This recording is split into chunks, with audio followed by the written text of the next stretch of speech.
So hey guys, welcome back to the channel. Welcome to Appalachia's Homestead. We've got a lot going on today, but I'm gonna drop this video off. We're gonna back up a video, right? So the Walmart video that's up talking about safety and don't shop alone. I'm gonna stick by that. I clearly think that if you can place yourself in the safest possibility in terms of going out in public right now, and even in your home, you need to do so.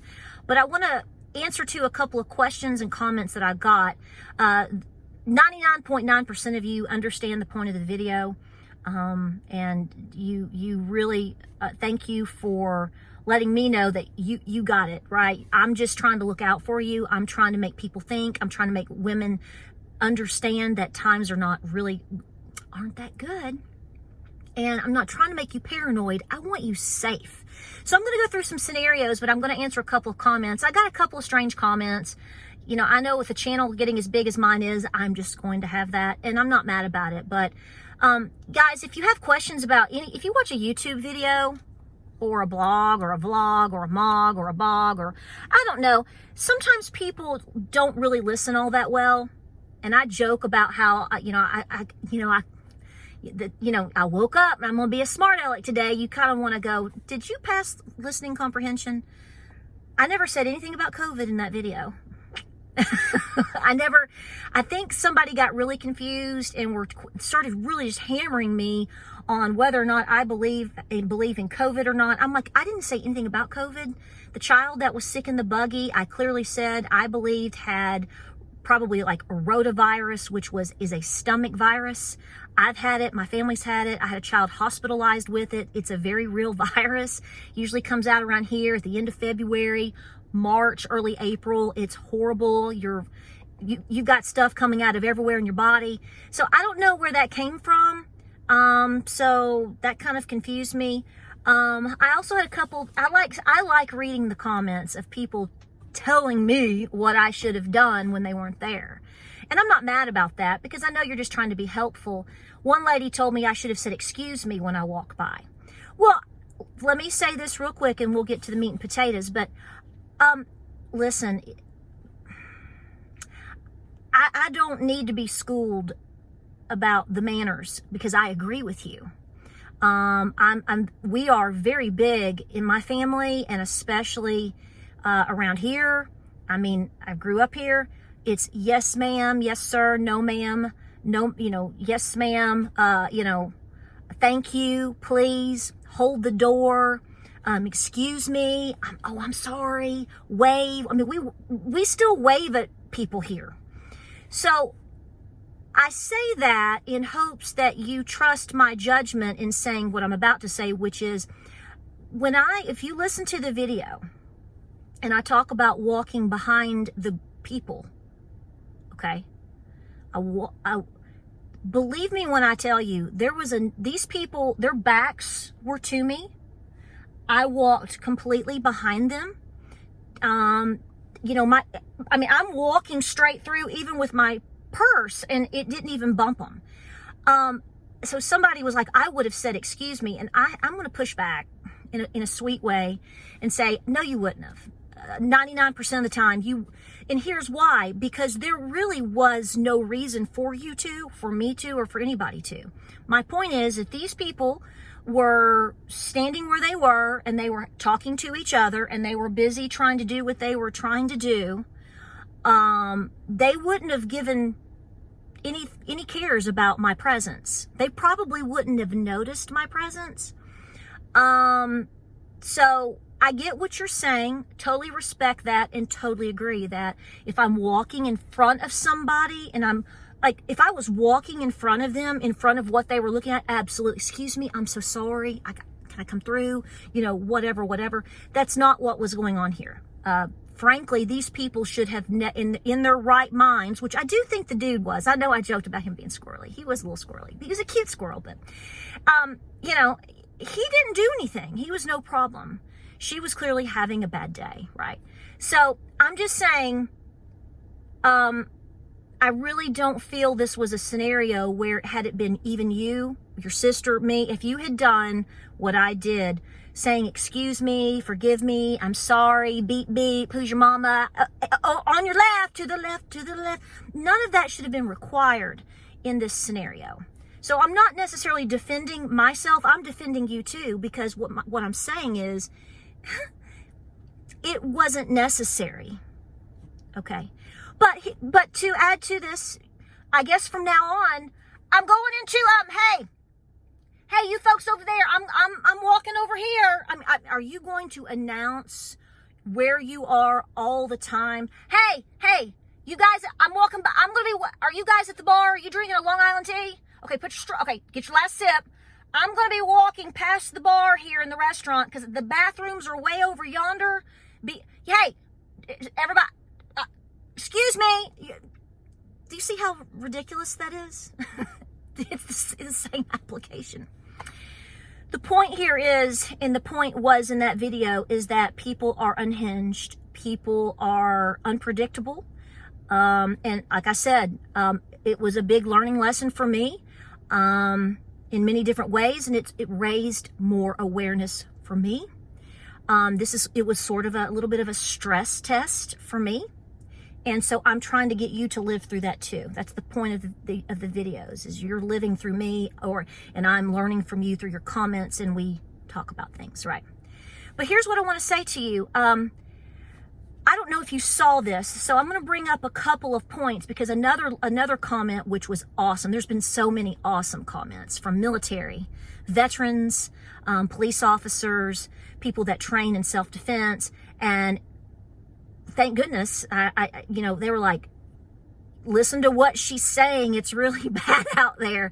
I want you safe, okay? And I realize that not all the time everybody can take a group of buddies with them to go shopping, okay? I understand that. But when and if you can, or if it just modifies what we do through my experience or your experiences, then we're going to be, hopefully, the plan is to be safer the next time. Even, things happen. You might be pumping gas at the gas station and some dude come up and try to pin you, okay? Don't stand there and pump your gas. You need to get out of that. You need to get back in the car and lock the door. You need to go stand at the front and get away from being pinned in anywhere, right? And that's a big learning curve that we talked about in training recently, is pumping gas. A lot of bad things happen to people. They're begged for money. They might get something pulled on them. Somebody might snatch in from the other side and grab your pocketbook. A lot of bad scenarios happen at the gas stations. So don't pin yourself, ladies, gentlemen, in that. You know what I'm saying? Get out, run your card, be scanning around, put that in there, get away from that, because that's where you're vulnerable, right? So, but here's the thing. So I was thinking about this all morning long, and somebody had said, well, people could be scanning you and waiting for you in the parking lot. Oh, I can't remember who said it. I apologize, but it's in the comment section. You're good and you're right. And let me tell you how I'm going to add to that real quick. So, you could be, let's just talk about what happened to me at the Dollar Tree. It turned out fine, thank God. Somebody would say, you're just paranoid, Patera. Yes, I have been trained to have hypersensitivity. If you go through martial arts and self-defense training, any type of training, and you have trainers worth an ounce of salt, they're going to make you so hyper aware that this is all you do, right? And you try to get better at it. And you know what? This is what keeps you out of a lot of scenarios. So I went to the Dollar Tree. This was after I filmed the video, right? I wanted to get that milk, and I went, and remember I did a video the other day talking about that milk at the Dollar Tree? Well, not all of them have it, right? So I had to go all the way to Knoxville, and I was running these errands, right? And I was like, well, that's why I was saying, I'm going to go run a few errands, run around. Went into the Dollar Tree. It wasn't very busy. And they had folks there yesterday that were stocking the shelves. So there were men, really nice men in the store, stocking the shelves. How are you today? Very pleasant. So I felt comfortable, more so than usual, even by myself. So I grabbed some milk, and I'm looking at the spices, I'm like, while I'm here, I'm going to make this count because I don't live near here. So I'm going to make this count, right? Makes sense. So I'm walking around and I went, you know what I'm going to do? I'm going to go get my Mother's Day cards because hey, y'all, Mother's Day's coming up soon. So be ready for it. And, so I went to the Mother's Day section and this woman walked up. Now this is a woman, not a man. And she walked over. Well, I just took note of her. Okay, no problem. She didn't say anything to me. She sort of acted like she actually never made eye contact with me, which at first I'm like, okay, noted. So I'm looking, I get my card, whatever. And I put it in the little buggy and I'm boot scooting and boogieing up the aisle back towards the back of the store where they typically have Fabuloso, Pine Sol and all that type, whatever, the cleaners. So I'm standing there, I'm just looking around, absorbing and thinking, here she comes again. Okay, now when that happens immediately, I don't go into paranoia mode, but I'm like, okay, if this happens again, then I know something's probably potentially up because I don't believe in coincidences. I really don't. I mean, I just don't believe in that. So therefore, there's that paranoia. So the first thing that I did was make sure that I had my pocketbook up close to me because I hate to say this. Well, my fear was, not my fear, but my thought was, okay, if she's up to no good, she could be trying to get my pocketbook because she doesn't have one. She doesn't have a buggy. She didn't have a little basket. She's just wandering around the Dollar Tree. Okay? Wandering. Like, I don't mean like she's specifically studying something to, do you know what I'm saying? She's wandering with nothing. I think she had her keys. That was it. So I noted that and I was like, I've got my pocketbook. She's not making eye contact with me. She's not saying anything with me. She's showing up here. I'm going to go. So I cut and went to the next aisle over, which was like the soaps and the hair curl, body stuff. When I came back around, she was right there in front of me. At that point, I went, okay, this is getting a little more weirder by the minute, and I'm not willing to risk it because here's why. I'm going to stop this story. I don't know if you saw this, but last week it was on a reel. I don't know if it was Instagram or Facebook. I cannot remember. But there was a girl, I had scrolled through some of those little, reels or whatever, and this girl had gone into a Walgreens. And she was talking about how she was trying to pay and leave and that she was going to have somebody walk out with her because after she had pulled in, okay, like you see the whole parking lot of Walgreens and her car, she shows her car through her phone and this non-windowed, Scooby-Doo mystery van, all white, no windows, whatever. Not only did it park next to her, but it had backed in. So when the passenger would have gotten out, it would have been, when the driver would have opened his door, he basically would have been at the back of her driver's side too. So here's what I'm saying. She could have easily gone out there, opened her car door. This person could have opened theirs and they could have yanked her in or opened up the slide and yanked her in, okay? So she talks about that. She's like, who does that? Why is he doing that? He's not coming in the store. The van is like, he's sitting there. And the thing is when you saw the video and she mentioned this, I wish I could pin this here, but she talks about how is she even going to get into her car? He parked so physically close. So she had asked an employee to come go out with her. This is where, okay. And, when they walked out, he took off. Now you can, and that's pretty much the end of the video. You make from that whatever you want, okay? But I thought it looked suspicious and I wasn't even there. And to see them pull out that fast, but again, why? But she had good situational awareness. She was filming it. She was safe from a distance and she asked for help. Probably the smartest thing that girl has ever done. So I'm in the Dollar Tree. This pops in my brain. I'm already like irritated and trying to get over Walmart. Here I am. And so yeah, my sensitivities are up. And thank God for that. So so I went over and I stood back where I was, where the men were stocking the shelves. And I thought, I'm going to give this a few minutes. I'm going to see if she leaves or what she does. Well, she walked out. She never bought anything. She was like just casing around in the Dollar Tree. Who does that? I don't. I mean, if I go in to look for a specific item, I go in to see if they have it, because sometimes we think we can get something we need real quick and easy at the Dollar Tree, and it's $1.25 now. But you know what I'm saying? In and out. No, that's not what she was doing. So she went, and here's what's so funny.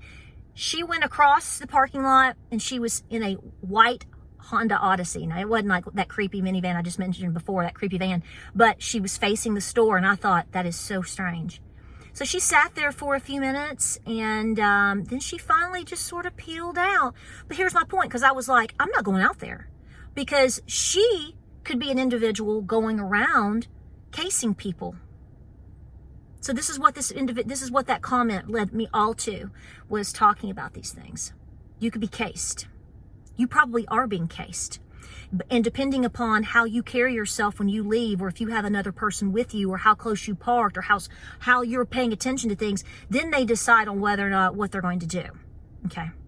So that's where I was mentally. And I want to say, I'd never said anything about this. This popped in my brain too. I saw a post on Facebook. I think it was the first week of March. So this has been about 6 weeks ago, where a very well-known restaurant here in the Knoxville area, and they have them in Gatlinburg, they've got them in Pigeon Forge, they have them at Turkey Creek, they have them in Maryville, they have them in downtown, they have them in Lenore City. Very well-known restaurant put out a memo talking about how basically the one in Pigeon, I think it's the one, it was in Gatlinburg or Pigeon Forge. I think it was Pigeon Forge. Somebody came in, a man came in, he had a takeout order. And he was standing around talking with the hostesses. He was a gentleman, flirting and talking with being a guy, being cute. And one of the hostesses kind of thought it was off. Well, the other one, bless her heart, she just kept going along with it, right? So they brought his food up, brought his drinks and food up, because it was a to-go order. And he asked the vulnerable girl, if you will, to help him carry his stuff out. Carry the drinks. Yeah. And thank God the other young hostess had enough brains to go, okay, when she goes out, I'm going to go outside with the spray bottle, and I'm going to watch her, but I'm going to act like I'm wiping down the windows. And when the girl, from what I remember, from what I read, when he got to the car, he asked her, can you go over and can you put the drinks in the car for me? So she would have to open the door. She'd have to lean. She'd be halfway in the car. Well, apparently he tried to get her, and the other hostess started making a big deal about it. Come to find out, he'd bought the meal.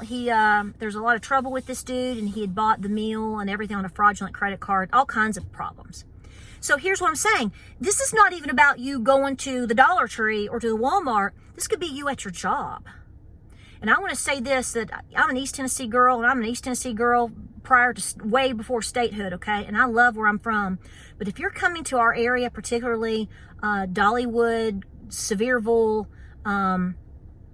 Pigeon Forge, and Gatlinburg, none of those places are anything like they used to be when I was a kid. They're not anything like they used to be 15 years ago. Can be a very strange experience at times, because it is incredible how much tourism there is there, which I'm sorry to say this about my own old beloved stomping grounds. Grew up here. Folks, criminals love to flock where there's a lot of vulnerable people, and tourists who are just out gallivanting around, riding roller coasters and eating hillbilly taffy aren't paying a lot of attention. So that's what I'm saying. Things are great here in many ways here in East Tennessee, but that doesn't mean there's not a situation at any point that you could be involved in. I mean, we went to buy James some shoes. I've been telling you to get shoes, right? So James wanted to get a new pair of working shoes. These are a certain type of shoe that he likes to wear to work. And so he finally found them online at Sports Academy, the Sports Academy of Sport, whatever. So we went there, and we went to the back. He got the box, and we opened up the box. There were no shoes. So we got the guy, and he was like, "Are these on display? Because I'm not seeing them." And the guy was like, "No." So somebody had stolen the shoes out of the box. Probably took off their shoes and stuffed them somewhere in the store or something and put those on. James he's like, "I just want you to know I didn't take your shoes. I want these shoes. I want to pay you for them." And they were like, "No, they've probably been stolen." So this is where we are, and this is where you are all the time, whether you're aware of it or not. And that's why so many of your all's comments down below are so important, because you're bringing that light. And we have to be very, very careful. And like I said, I don't really care if somebody thinks that I'm being a little paranoid or hypersensitive. You know what? I'm still here, safe and sound, talking to you, and you are with me. So obviously, we've been doing something right, and that's what we need to remember.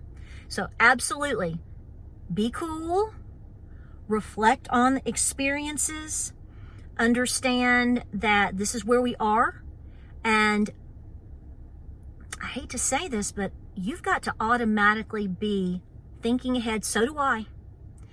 Thinking ahead, have your guard up a little bit. You have a mission, and you always need to be scanning. That's what scanning. You're scanning. I mean, it has to be just like second nature. Like, you don't even think about it. Scanning. And that is making you that means you're an individual less likely to be a target. Well, I hope this video cleared some things up, and I appreciate all of your views and wonderful comments and support. And like I said, I'm just trying to look out for you. If that last video and this video combined, whatever, saves one person from a tragic situation, woman, child, man, I don't care, then it's all worth it.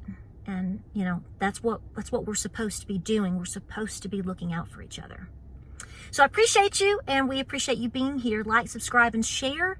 Tell us your thoughts. Be very safe, y'all. Don't assume you're safe anywhere. I know that's so disappointing. But the reality is it's been like this for a long time. But the major reality is, well, we're not exactly living like we were 15, 10, 5 years ago. The world is different, and we know it. Guys, we'll see you on the next video.